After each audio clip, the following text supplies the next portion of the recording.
எனக்கு இந்த Chinese letter ரொம்பவே பிடிக்கும். இதோட அர்த்தம் யாருக்கும் தெரிஞ்சுன்னா மறக்காமல் கமெண்ட் பாக்ஸில் சொல்லுங்கள். இல்லாட்டி அடுத்த வீடியோவில் நான் சொல்கிறேன். எங்களுக்கு உளுந்த வடைனா ரொம்ப பிடிக்கும். எப்போல்லாம் நான் உளுந்த வடை செய்கிறேனோ அப்போல்லாம் கண்டிப்பாக அந்த குரல் வரும். அந்த மசால் வடை செஞ்சுருந்தா சூப்பராக இருந்திருக்கணும். அப்போ தான் 2 நாளைக்கு முன்னாடி செஞ்சு கொடுத்துருப்பேன். இருந்தாலும் அந்த குரல் வந்துக்கிட்டே தான் இருக்கும்.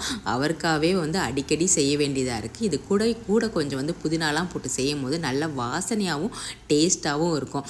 2 நாளாக எனக்கு கோல்டாக இருந்ததுனால எனக்கு சமைக்கவும் இஷ்டம் இல்லை. சரின்னு சொல்லிட்டு இந்த மசால் வடை மட்டும் செஞ்சுட்டு நான் நல்லா சுடுகஞ்சியோடு அதை வச்சு சாப்பிடும்போது நல்ல டேஸ்ட்டாக தான் இருந்துச்சு. நேத்திக்கு லஞ்சு கொஞ்சம் காரசாரமாகவே சாப்பிடணும் போல் இருந்துச்சு. போய் வெங்காயத்தை பார்த்தா வெங்காயம் முடிஞ்சு போச்சு. அதனால் தக்காளியை மட்டும் நல்லா பேஸ்ட்டாக அரைச்சி போட்டுட்டு மஷ்ரூமும் குடமிளகாயும் போட்டு சூப்பரான பெப்பர் கிரேவி தான் பண்ணியிருந்தேன். கடைசியில் கொஞ்சம் கொத்தமல்லி தூவி இறக்கி அது சுடுசாதத்தில் போட்டு பிரட்டி சாப்பிடும்போது அவ்வளோ டேஸ்ட்டாக தான் இருந்துச்சு.